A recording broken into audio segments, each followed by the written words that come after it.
이번에 배워볼 내용은요, AN과 SN의 관계입니다. 어떤 수열의 첫째 항부터 제 n항까지 합을요, SN이라고 하는데요. SN을 알기만 하면 우리는 일반항 AN을 구할 수가 있습니다. 그 일반항을 구하는 방법은 n이 이보다 크거나 같을 때와 n이 1일 때로 나눠지게 되겠습니다. n이 1일 때를 먼저 보시면 n이 1이라는 것은 S1, 첫 번째 항부터 첫 번째 항까지 합이기 때문에 그냥 그것 자체가 바로 첫 번째 항이 되겠습니다. 따라서 첫 번째 항은요, A1은 S1으로 구해줄 수가 있겠고요.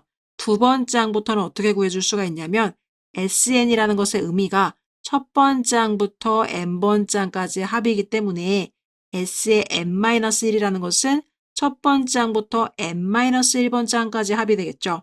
그럼 이 위의 식에서 아래 식을 빼주시면 좌변은 Sn 빼기 Sn-1이 되는 거고 우변은요. 모든 친구들이 이렇게 다 빠지다가 여기서 이 친구가 혼자 남게 되겠죠. 따라서 AN이다 라는 관계식이 나오게 됩니다.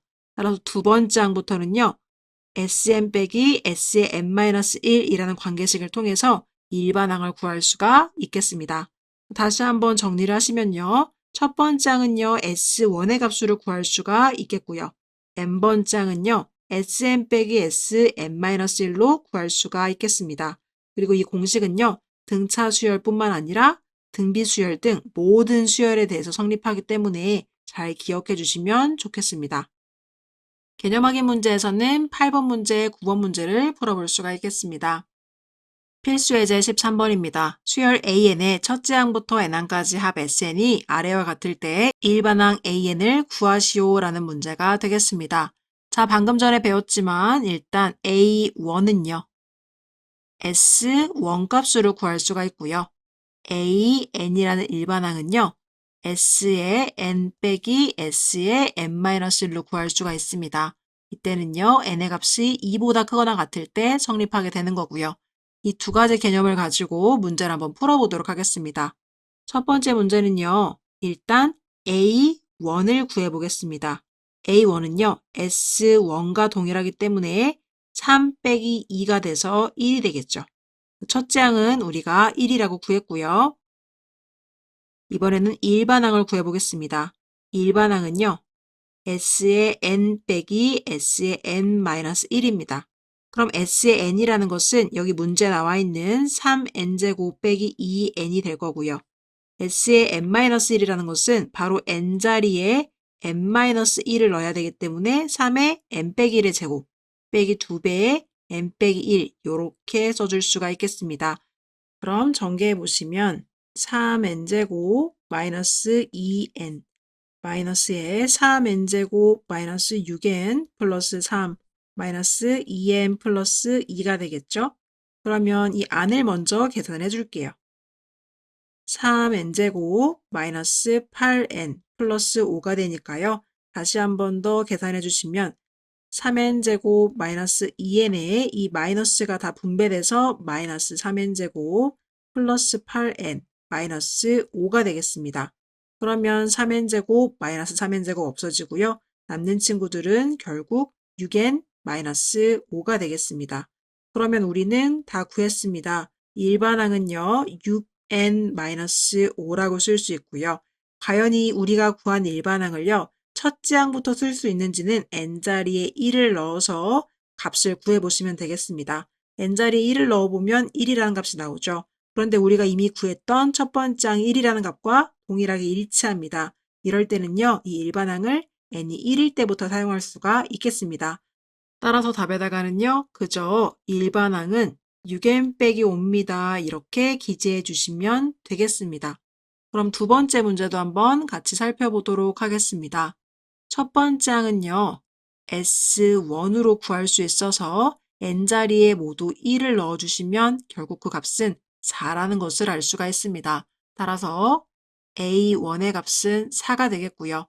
자, 이번에는요. 일반항을 구해보겠습니다. S의 n 빼기 S의 n-1로 구할 수가 있겠죠. 따라서 Sn은 2n제곱 플러스 n 플러스 1인데요. 여기서 빼주겠습니다. n자리에 n-1을 넣어서 2의 n-1의 제곱 플러스 n-1 플러스 1이 되겠죠. 자, 그러면 이 뒤쪽 중괄호 안을 먼저 계산해 주시면 2n제곱 마이너스 4n 플러스 2 플러스 n 여기는 서로 계산해서 없어지겠네요.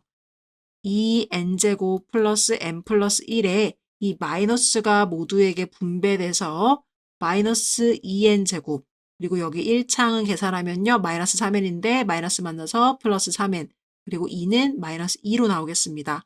자 그러면 여기는 없어지게 되고요. 결과적으로 남는 친구들을 보시면 4n 마이너스 1이다. 이렇게 일반항을 구할 수가 있겠습니다. 그러면 이 일반항은 4n-1인데요. 이것을 우리가 두 번째 항부터만 쓸 수 있는지 아니면 첫째 항부터 쓸 수 있는지 확인하기 위해서 n자리에 1을 넣어보겠습니다. n자리에 1을 넣으시면 3이라는 값이 나오죠. 근데 우리가 기존에 구했던 값은 첫째 항은 4입니다. 근데 여기서 지금 다른 값이 나왔죠. 따라서 이 우리가 구해준 일반항은요. 두 번째 항부터만 쓸 수 있는 일반항이 되는 거고요. 첫 번째 항은 이 일반항으로 구하면 안 되고 우리가 처음에 S1 값으로 구했던 요 값을 따로 기재해 주셔야 되겠습니다. 따라서 A1은 4입니다. 이렇게 기재해 주시는 게 최종적인 정답이 되겠습니다. 자, 그럼 여기서 궁금증이 생길 수가 있는 게 선생님, 왜 어떨 때는 이 일반항이요. 첫 번째 항부터 성립을 하고 왜 어떨 때는 일반항이 두 번째 항부터만 성립하면서 첫째 항을 따로 써줘야 하나요? 이런 궁금증이 생길 수가 있습니다. 충분히 좋은 궁금증이고요. 그 의문은요, 여기서부터 풀 수가 있습니다. 우리가 구해준 이 일반항이라는 것은 Sn 빼기 Sn-1이라는 공식을 이용해서 풀었습니다. 그러면 여기서 A1이라는 것은 n자리에 1을 넣었다는 것인데 그럼 S1 빼기 S0가 되겠죠. 그럼 이 S0의 의미를 생각해 보시면 S0은요, 0번째 항까지의 합이라는 뜻입니다. 그럼 당연히 0번째 항이라는 것은 항이 없다라는 것이기 때문에 그 값이 0이 되어야 하겠죠. 그럼 첫 번째 문제에서 S0를 구해보시면 n자리에 0을 넣는 거기 때문에 0이라는 값을 얻게 되는 것을 보실 수가 있는데요. 이 두 번째 Sn 같은 경우에도 n자리에 0을 넣어보시면 n에 0, 0을 넣어주면 1이 나오죠.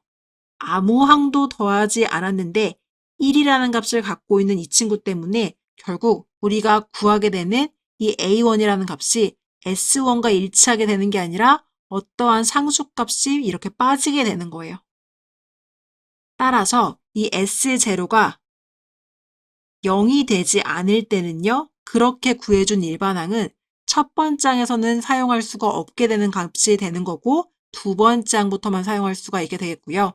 S0의 값이 0이 나온 1번과 같은 형태에서는 바로 Sn 공식을 이용해서 구해준 이 일반항을요. 첫 번째 항부터 그대로 사용할 수가 있어서 이렇게 초항, 첫 번째 항을 구분하지 않고 작성할 수 있게 되는 것입니다. 그래서 S0가 0이냐 0이 아니냐가 중요한 거고요. S0가 0이 아닐 때는요. 첫 번째 항을 반드시 따로 기입해 주셔야 한다는 거 잊지 마셔야 하겠습니다.